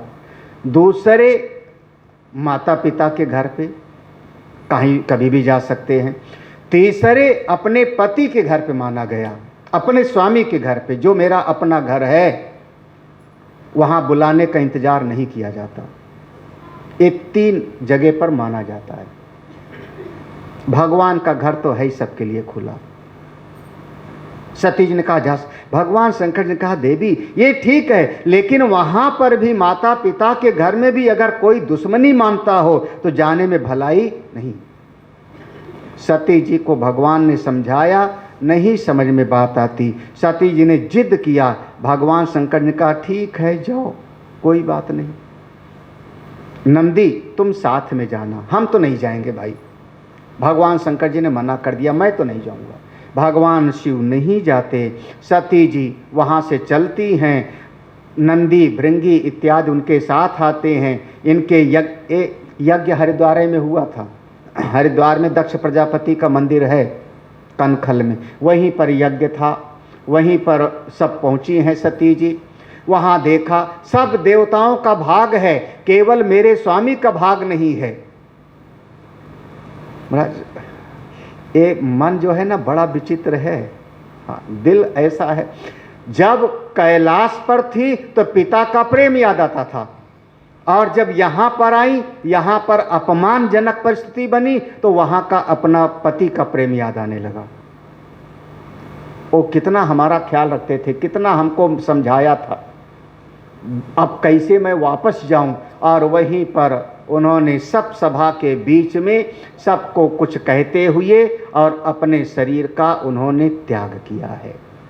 सती जी ने ये शरीर को मैं नहीं रखूंगी, मैं बार बार अपने मन से चाहती हूँ भगवान शिव की ही मैं अर्धांगिनी बनूं। ऐसे कहते हुए योग अगणित अनुजारा उन्होंने शरीर को छोड़ दिया है। नंदी भृंगी ने थोड़ी सी वहाँ पर अरे अरे मेरी मालकिन, मेरी स्वामिनी मर गई। उन्होंने उस यज्ञ में बाधा डालनी शुरू किया। उस यज्ञ के आचार्य थे, उनका बड़ा ऐसा नाम था महाराज, महात्मा भृगु, बहुत बड़े पहुंचे हुए महात्मा। उन्होंने कहा यज्ञ की रक्षा होनी चाहिए। उन्होंने मंत्र पढ़ा, कुछ मंत्र पढ़ के आहुति दिया, उस यज्ञ में से बड़े बड़े सैनिक पैदा हो गए। उन्होंने जा करके नंदी भृंगी को बहुत मारा, हड्डी उड्डी टूटी, भगाया उनको, नंदी भृंगी इत्यादि सब पिट पिटा के वहाँ से भागे, कैलाश पहुँचे। भगवान शंकर जी को फिर गुस्सा आया, उनका एक बाल तोड़ करके फेंका, वीरभद्र के रूप में प्रकट हो गए। स्वामी क्या आज्ञा है? बोले ए जाओ दक्ष को शिक्षा दे के आओ। वीरभद्र वहाँ से सेना लेके चलते हैं और दक्ष प्रजापति के यज्ञ का पूरा नाश कर देते हैं। दक्ष का गर्दन पकड़ पाई, वो गर्दन को तोड़ दिया, गर्दन को तोड़ करके यज्ञशाला के यज्ञ कुंड में उसका स्वाहा कर दिया। जब यजमान ही मर गया तो यज्ञ खत्म, क्योंकि गर्दन यह दक्ष की टूट गई, यजमान खत्म, यज्ञ खंडित। वीरभद्र उसके बाद अभी भी कभी जाओगे तो देखना वीरभद्र वहीं है ऋषिकेश के पास में, वीरभद्र का स्थान, वीरभद्र का वहीं पर स्थान माना जाता है। भगवान शंकर जी उस यज्ञशाला में आके प्रकट हो जाते हैं। भगवान शंकर जी ने सबसे कुछ देवता लोग आए, ब्रह्मा जी आए, सब ने प्रणाम किया। भगवान ने सबको आशीर्वाद दिया, कोई बात नहीं, हो जाती है गलती, चलो कोई बात नहीं। बोले भगवान यजमान मर गया, यज्ञ कैसे पूरा होगा? बोले जिंदा कर दो। कैसे जिंदा करें? बोले इसको बकरे का सिर लगा दो। महाराज उसके यजमान के सिर पर बकरे का सिर लगा दिया। ये हमेशा मैं बोलता था, मैं करने वाला हूं, मैं करने वाला हूं, इसका सिर हो गया बकरे। जीवन में ज़्यादा ध्यान रखना, कभी मैं मत बोलना। सब कुछ करने वाला मैं तो हो, और जो ज़्यादा मैं बोलता है ना, समझना सिर किसका हो गया उसका। हाँ, करने वाले नारायण हैं, करने वाले परमात्मा हैं, करने वाले मेरे कन्हई हैं, राम जी हैं, हम थोड़े हैं। हाँ, देनहार कोई और है, देत रात दिन रहे, लोग भरम हम पर करें तासो नीचो। जहाँ पर मैं पना आएगा समझना वहीं बाधा होती है। वो कहते हैं ना, एक कोई बुढ़िया थी, उसके पास एक मुर्गी थी, गांव में अकेली मुर्गी, एक ही मुर्गी थी पूरे गांव में, एक ही बुढ़िया एक ही मुर्गी। सवेरे सवेरे वो मुर्गी बोलती तो सूरज उगता। रोज कैसे घटना, 4 दिन 10 दिन 15 दिन महीना दो, वो बुढ़िया माई समझ गई जब मेरी मुर्गी बोलती है तभी सूरज उगता है। महाराज गांव में 2-4 लोगों ने इस बुढ़िया को बहुत सताना शुरू किया। उसने कहा समझते नहीं, वो मेरी मुर्गी बोलती है तब सूरज निकलता है, मैं अपनी मुर्गी लेके दूसरे गांव चली जाऊंगी, तुम लोग रहना अंधेरे में। महाराज बच्चे लोग हंसने लगे, बताओ ये मुर्गी बोलेगी तो सूरज एक दिन गुस्से में अपनी मुर्गी लिया, गांव छोड़ के दूसरे गांव चली गई। दूसरे गांव चली गई, अब दूसरे गांव में रात रही, सवेरा हुआ, मुर्गी बोली, सूरज निकला, तो बुढ़िया ने बड़े जोर से कहा अब रहो तुम लोग अंधेरे में, देखो यहां मुर्गी बोली ना, यहां सूरज निकला, जहां मेरी मुर्गी बोलती है वहीं सूरज। ये बुढ़िया की समझ अपने भीतर नहीं लानी है, करने वाला कोई और है, करने वाला कोई और है। जहां अपना अहम आएगा वो जीव फिर दुख पाता है, वही जीव दुख पाता है। दक्ष प्रजापति का सिर बकरे का, ऐसे और घटनाएं घटी, सब कुछ हो गया। और माँ भगवती वही सती जी अब आकर के हिमाचल और मैना के यहाँ पर प्रकट होती हैं। पार्वत की कन्या बन करके पैदा हुई तो इनका नाम रखा पार्वती। देवर्षि नारद मिले, अब एक कथा संक्षेप में सुन लो। देवर्षि नारद मिल गए, देवर्षि नारद ने हाथ देखा, सब समझ करके उन्होंने कहा भगवान शिव की तपस्या करें। माँ पार्वती तपस्या करने के लिए 2 सखी हैं इनके, जया और विजया। माँ पार्वती की 2 सखियां हैं, जया विजया। ये दोनों सखियों के साथ आती हैं, तपस्या कहाँ करती हैं भगवान। जहाँ देखो, जैसे जहाँ दर्द होता है दवाई भी वहीं लगानी पड़ती है ना, चोट जहाँ लगी है मलहम भी वहीं पर लगाना पड़ेगा। तो समस्या पैदा हुई थी हरिद्वार में, माँ भगवती हरिद्वार ही आती हैं साधना करने के लिए। हरिद्वार में भगवान शंकर जी का एक विग्रह बनाती हैं, उनकी एक पूजा करती हैं। एक कुआं खोद है वहाँ पर, उस कुएं के जल से स्नान करती हैं, भगवान शंकर जी को जल से अभिषेक करती हैं। संयोग की बात कि जहाँ पर शिवलिंग को स्थापित किया है वो जगह है बेल का पेड़ के नीचे, तो भगवान का नाम पड़ गया। बोलिए बिल्लुकेश्वर महादेव की। हरिद्वार जाओ तो कभी देख लेना, सबने दर्शन किया है बिल्लुकेश्वर महादेव का? नहीं, हरिद्वार तो 50 बार गए। हाँ, वहाँ एक कुआं भी है, अब उस कुएं में का पानी लोग आचमन करते हैं। तो जब जाओ तो देख लेना, कभी जाकर के बिल्लुकेश्वर महादेव। अब वहाँ बेल का पेड़ नहीं है, समय के साथ वो गिर गया होगा, अब वहाँ नीम का पेड़ है शायद, अब वहाँ नीम का पेड़ है। लेकिन उस जगह को वहीं माँ भगवती की, पार्वती माँ की आराधना होती है। तपस्या करते करते समय बीतता है, सारे देवता जाकर के प्रार्थना करते हैं, बीच में घटनाएं घटती हैं। उधर एक बहुत बड़ा असुर पैदा हुआ है, नाम है उसका तारकासुर। तारकासुर, उसने तपस्या किया। ब्रह्मा जी ने कहा क्या वरदान चाहिए? उसने कहा कभी मरूं ना।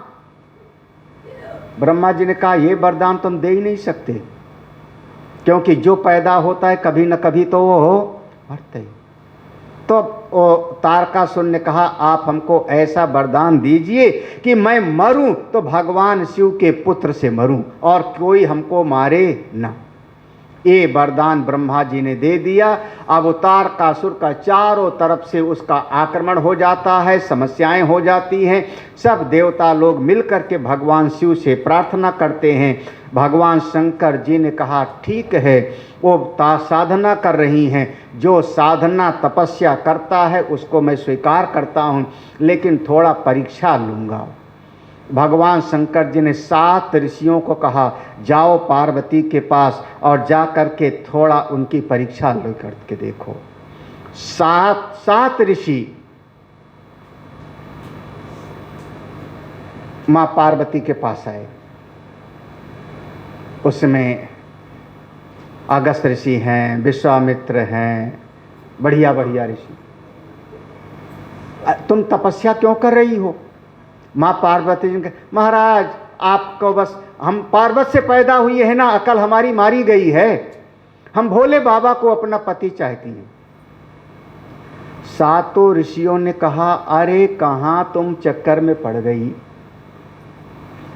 किसने बताया तुमको ये शिव को पाने के लिए तपस्या करो, किसने बताया? बोले गुरु जी ने बताया, नारद जी ने।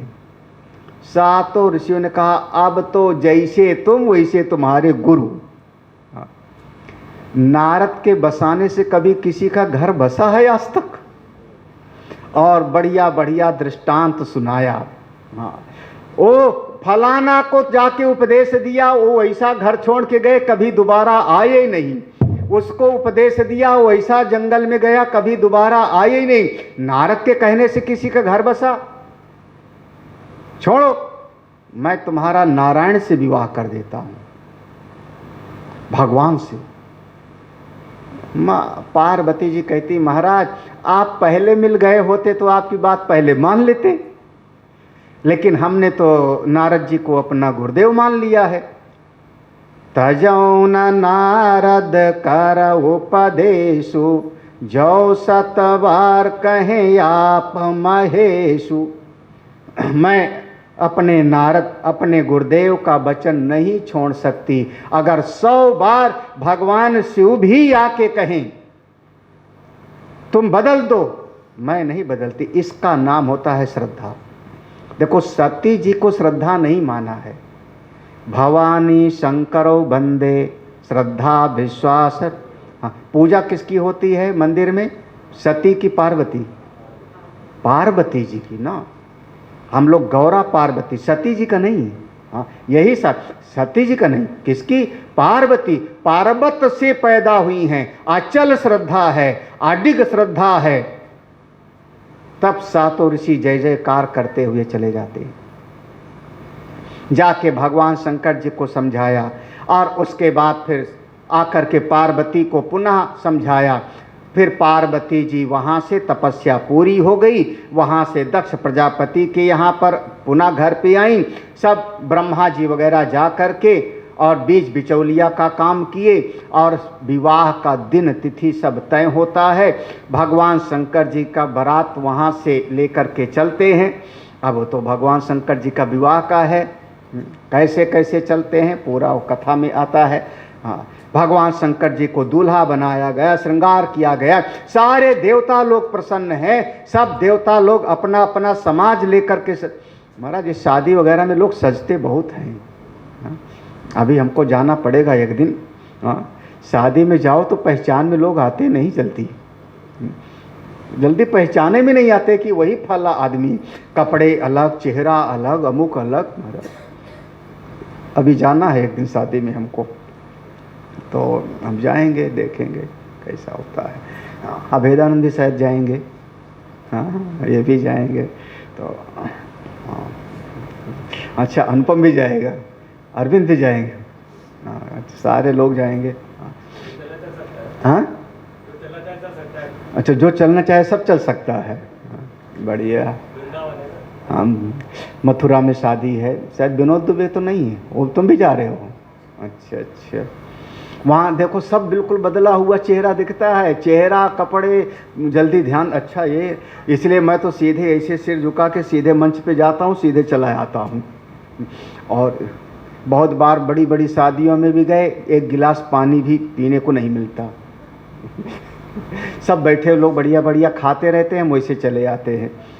अब भगवान शंकर जी के विवाह में चलना है, सब तैयार, जितने देवता हो गए सब सजे, ये अपने हिसाब से, इंद्र का अपना, भगवान नारायण का अपना, सबका अपना समाज, बढ़िया बढ़िया विमान, बढ़िया बढ़िया लोग। भगवान शंकर जी बैठे हैं चुपचाप। भगवान शंकर ने कहा मेरा श्रृंगार,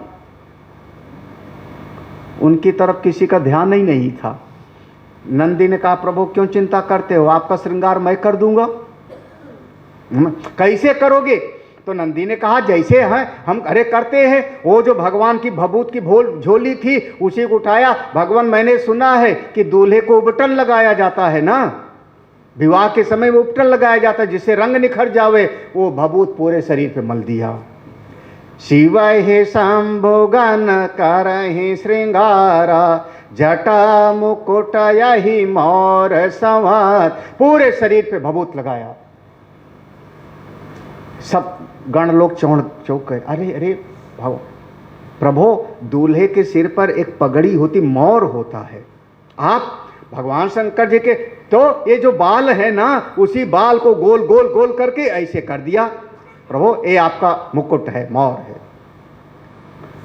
और पगड़ी वगैरह में ऐसे कुछ लगाते हैं कुछ, हाँ कलगी जैसा। क्या करे, इतने में एक नाग लिया, उस नाग को ऐसा करके और भगवान की वो जटाओं में लगा के ऐसे कह दिया ऐसे बने रहना। लो ये भगवान का श्रृंगार हो गया। बिना जनेऊ के तो हो नहीं सकता विवाह, बिना जनेऊ को हो नहीं सकता। जनेऊ तो इतने में वो चिंता का दो नाग लिया, दोनों को लपेट करके और गर्दन गले, भगवान का ऐसे श्रृंगार किया। जब बारात चलने का हुआ, कैसे चले, नंदी जी सामने आ गए, प्रभु मेरे ऊपर हो। और बूढ़े बैल पे सवार होके भगवान नंदी पर सवार हुए, चल पड़े अपने साथियों के साथ। जितने देवता थे वो देवता लोगों ने कहा इनके साथ चलने पर तो अपनी भी बेइज्जती होगी। देवताओं ने कहा क्या करें? इंद्र ने कहा कुछ कहो मत, कुछ कहो मत, अपने इशारे में अपना अपना समाज लेके आगे आगे हो जाओ, अपना अपना समाज लेके आगे आगे हो जाओ। महाराज जितने देवता लोग थे अब उतने में जो भगवान विष्णु थे वो अपना समाज लेके उनका अपना आगे आगे हो गए, इंद्र उनका समाज लेके आगे आगे हो गया, सब अपना आगे आगे हो गए। भोले बाबा अपने गणों के साथ पीछे रह गए, 4-6 लोग। भोले बाबा ने कहा अपने साथ कम लोग दिखाई पड़ रहे हैं। भृंगी, तो भृंगी ने तुरही बजाई, जहां जहां के जितने भूत प्रेत हो सब आ जाओ भगवान शिव के बारात में। महाराज चारों तरफ के भूत, अब मान लो केरला से कोई आया होगा भूत, या तिब्बत भूटान से आया होगा, सब अलग अलग बनावट, तमाम भूत। देवता लोगों ने कहा बताओ जैसे पहले भी ठीक था अब तो और गड़बड़ हो गया। बारात पहुंचती है दक्ष प्रजापति के यहाँ पर, मैना आरती की थाल लिए तैयार थी। इतने में भगवान नारायण सामने से आए, उनका आया भगवान नारायण। मैना बहुत प्रसन्न हो गई, दूल्हा कितना सुंदर है, तभी तो इतनी तपस्या किया मेरी बेटी ने ना। भगवान नारायण की जैसे भगवान नारायण ने कहा नहीं नहीं, अरे मैं नहीं हूं दूल्हा।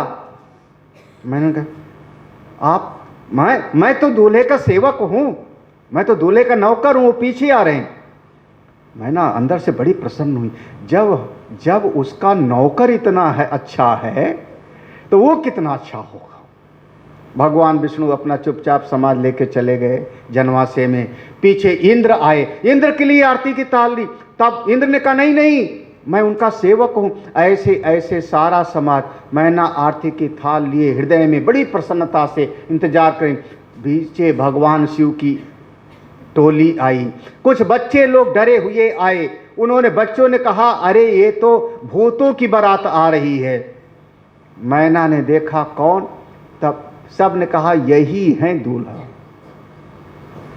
उनके हाथ से आरती की थाल गिर पड़ती है। इसी के लिए तपस्या किया था। भगवान शंकर जी को कोई बेइज्जती नहीं महसूस हुई। सामने आरती का थाल पटक दिया। आजकल का दूल्हा तो नाराज होकर भाग जाएगा। भगवान शंकर जी के सामने आरती की थाल गिरा दिया। नाराज होके जाके कोप भवन में मैना जाके बैठ जाती हैं। भगवान शंकर ने कहा कोई बात नहीं, बताओ जनवासा कहाँ है, कहाँ बैठना है, चलते हैं। भगवान शंकर जी वहाँ जाके बैठ गए और फिर बीच में देवता लोग, ऋषि लोग, नारद जी बीच में बात बताते हैं। कुछ ऐसा भगवान शिव के दिव्य स्वरूप का दर्शन कराया मैना को उपदेश दिया और सब स्वीकार हो जाता है। फिर पार्वती माँ का भगवान शिव के साथ विवाह हुआ, सब ठीक ठाक हो जाता है। विवाह के बाद भगवान शंकर जी पार्वती जी के साथ फिर से कैलाश पर्वत पर आए। कुछ दिन कैलाश पर्वत पर रहते हैं, कुछ दिन कैलाश पर्वत पर रहे। उसके बाद एक दिन की बात है, माँ पार्वती के मन में जिज्ञासा पैदा हुई। अब वहीं से फिर से कथा को जोड़ो, कहाँ से कथा हुई थी।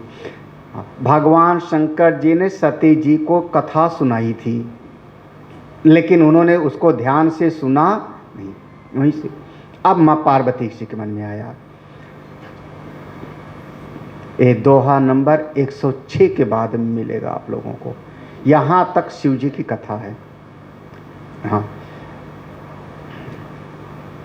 बैठे सोह काम रिपु कैसे, धरे शरीर शांत रसु जैसे, पार्वती भल अवसर जानी, गई शंभु पहि मातु भवानी, विश्वनाथ मम नाथ पुरारी, त्रिभुवन महिमा विदित तुम्हारी। अब पार्वती भगवान के सामने आई। भगवान ने उनको बाएं भाग में आसन दिया, बैठिए।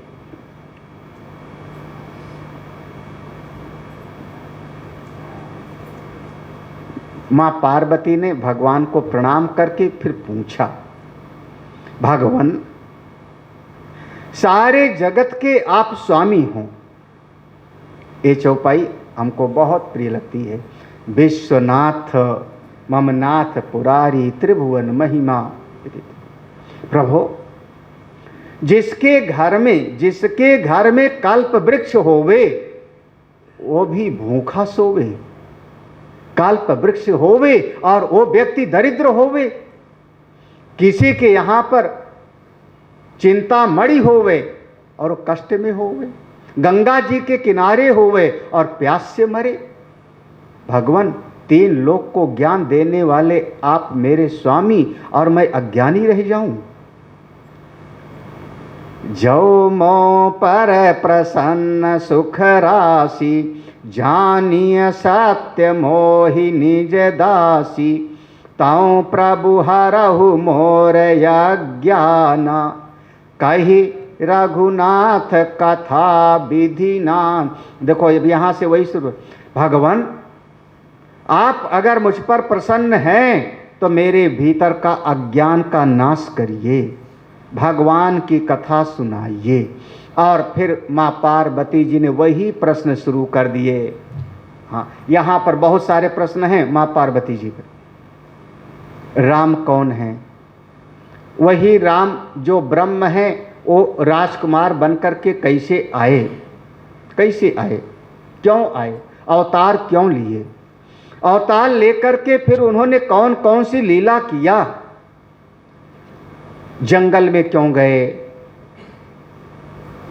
उनकी पत्नी का हरण कैसे हुआ? उनका युद्ध कैसे हुआ? भगवान राम वापस आकर के राजा कैसे बने? एक एक करके बहुत सारे प्रश्न किए और सब प्रश्न करने के बाद अंत में कहती हैं, अगर मैं कोई पूछना भूल गई हूं तो स्वामी वो भी आप हमको बता देना।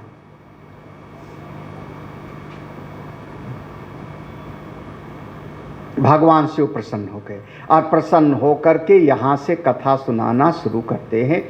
इस कथा से आपको दो बातें समझनी है भगवान शिव जी की कथा में से, श्रद्धा और विश्वास, इस दोनों का मेल कराया है।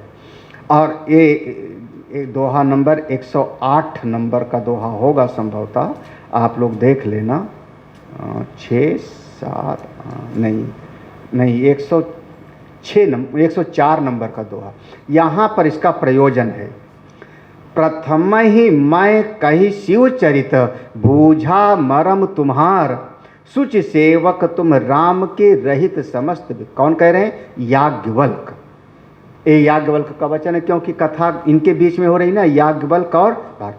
याज्ञवल्क कह रहे हैं, मैं तुमको पहले शंकर जी की कथा सुनाया और कथा सुना करके तुम्हारे मन को समझना चाह रहा था कि तुम राम कथा सुनने के लायक हो कि नहीं, इसलिए मैंने शिव की कथा पहले सुनाई। और शंकर जी की कथा सुना के मैं समझ गया कि तुम्हारे मन में कोई विकार नहीं है, तुम्हारे मन में भगवान की कथा से प्रीति है, तो मैं भगवान राम की कथा तुमको सुनाता हूं। ये प्रयोजन हो गया। अब भगवान राम का अवतार क्यों होता है? भगवान शिव जी ने अवतार का वर्णन शुरू किया। अवतार में खास करके 4 कथाएं हैं। भगवान के क्यों अवतार होते हैं, भगवान अवतार क्यों लेते हैं, तो एक एक कल्प में अलग अलग अवतार होते हैं। 4 कथाएं हैं भगवान के अवतार का कारण। पहला कथा है नारद जी के मोह का, वो संक्षेप में समझ लो। नारद जी के मोह की पहली कथा है, कथा तो सब सुने हुए हो। उस नारद के मोह में भगवान शिव के 2 रुद्रगण थे जो नारद जी की हंसी उड़ाए थे, और अंत में नारद जी ने उनको श्राप दे दिया था, जाओ तुम घोर राक्षस बनो। वही दोनों शिव के गण जाकर के बने थे रावण और कुंभकर्ण, जिनके अत्याचार से पृथ्वी दुखी थी। तब भगवान अवतार लिए। एक कल्प में ये प्रसंग है, हमारे वाले इस कल्प का नहीं है, श्वेत बराह कल्प का नहीं है, जो आजकल का हमारा समय है उस समय की ये कथा नहीं है। एक किसी पहले के कल्प में, पूर्व की सृष्टि है। एक दूसरी अवतार की कथा है, दूसरे कल्प में भगवान के नारायण के 2 पहरेदार थे, जिनका नाम था जय और विजय। जय विजय, उनको सनत कुमार ने श्राप दे दिया था, जाओ तुम 3 जन्म राक्षस बनोगे। वही भगवान विष्णु के जो 2 पहरेदार थे जय विजय, वही आकर के पहले जन्म में हिरण्याक्ष हिरण्याकश्यप बने, दूसरे जन्म में रावण और कुंभकर्ण बने, जिनके फिर उनके अत्याचार से बचाने के लिए भगवान अवतार लिए। ये दूसरे कल्प की कथा है, हमारे वाले कल्प की कथा नहीं है ये। यथा पूर्वम अकल्पयत, अरे जैसे कई बार कहते हो ना, पुरानी बात है, हाँ, तो ऐसे ही पूर्व के कल्प की बात है। एक बार की बात है कि एक दैत्य था, नाम था उसका जालंधर, गोस्वामी जी ने उसका नाम लिखा है। उसकी पत्नी का नाम था वृंदा। उसको श्राप मिला और वही जा करके फिर बनता है रावण। 3 कथाएं। चौथी कथा है, जो पहले मनु थे, नाम था उनका स्वयंभू मनु, पत्नी का नाम था शत्रुपा, उन्होंने तपस्या। देखो ये 3 श्राप और 1 वरदान। 3 श्राप किसका? एक शिव जी के 2 रुद्रगण का, जय विजय को, जालंधर को, 3 श्राप और 1 वरदान। किसको? मनु और शत्रुपा, जिन्होंने जाकर के नैमिषारण्य में घोर तप किया। उनके तप से भगवान प्रसन्न होते हैं, दर्शन दिया। क्या चाहिए? मनु महाराज ने कहा आप हमारे पुत्र के रूप में आए। भगवान ने स्वीकार कर लिया था और उनको वरदान के रूप में भगवान मिलते हैं। ये भगवान के अवतार का हेतु बना एक कल्प में। हमारे वाले कल्प में, जो जिस कल्प में हम लोग आए हैं, इस कल्प में जो भगवान अवतार लिए हैं, उसका जो मूल कारण है मैं तुमको सुनाता हूँ। भेष्व विदित एक कैकई देशु, एक कैकई देश नाम का स्थान, जहाँ पर एक सत्यकेतु नाम के राजा रहते थे। उनके 2 पुत्र थे, प्रताप भानु और अरिमर्दन। उनकी कथा मैं सुनाता हूँ। हम लोग एक कथा जो हमारे कल्प की है हम लोग कल सुनेंगे। आज यहाँ पर कथा को विश्राम दे रहे हैं और आगे की कथा को हम कल सुनते हैं। बोलिए सच्चिदानंद भगवान की। भगवान, अच्छा यहाँ पर सत्संग हो रहा है, इसका हेतु क्या होगा? एक कारण गिनाओ, केवल एक कारण। हाँ, एक कारण है ही नहीं ना भाई। अगर जमीन ना होती तो कैसे कथा होता? हाँ, अरविंद छत नहीं डलवाता तो कथा कैसी होती? अच्छा, मेरा गला खराब हो जाता तो कथा कैसे होता? हाँ, जनरेटर माइक ना होता तो कथा कैसे ना होता? आप लोग ना होते तो कथा कैसे होती? कथा का एक कोई कारण, एक ही कारण आप बता दो कि यही कारण है, तो हम कहेंगे फिर आपने अभी ठीक से नहीं समझा। कथा अगर यहाँ हो रही है, इसके कई कारण हैं, कई घटनाएं मिल करके एक घटना होती है। कोई एक ही चीज़ पर आप कह दो बस इसी के कारण, तो समझना कि आप ठीक से समझे नहीं हैं। कोई भी जीवन में घटना होती, कोई भी जीवन में घटना होती, उसके अनेकानेक हेतु होते। ऐसे भगवान राम के अवतार के अनेक हेतु हैं, अनेक कारण हैं। हम लोग थोड़ा भगवान के अवतार के कारणों पर कल विचार करेंगे। आज तो मुख्य रूप से भगवान शिव की कथा को सुनाना था। श्रद्धा, याद है, विश्वास माने किसी पर भरोसा करना, इसका नाम है विश्वास। और जब हम उनकी बात को स्वीकार कर लेते हैं तो इसका नाम हो जाता है श्रद्धा। सत्य बुद्धिया अवधारणया सा श्रद्धा कथितायर्था। सत्य बुद्धि से स्वीकार कर लेना, इसका नाम होता है श्रद्धा। श्रद्धा विश्वास दोनों मिलकर के हमारे जीवन को आगे बढ़ाते हैं। भोले वृंदावन बिहारी लाल की। ओम पूर्णमदः पूर्णमिदं पूर्णात् पूर्णमुदच्यते पूर्णस्य पूर्णमात् पूर्णमेवावशिष्यते। ओम शांति शांति शांति। हरि ओम। श्री गुरुभ्यो नमः। हरि ओम। बोलिए सद्गुरुदेव भगवान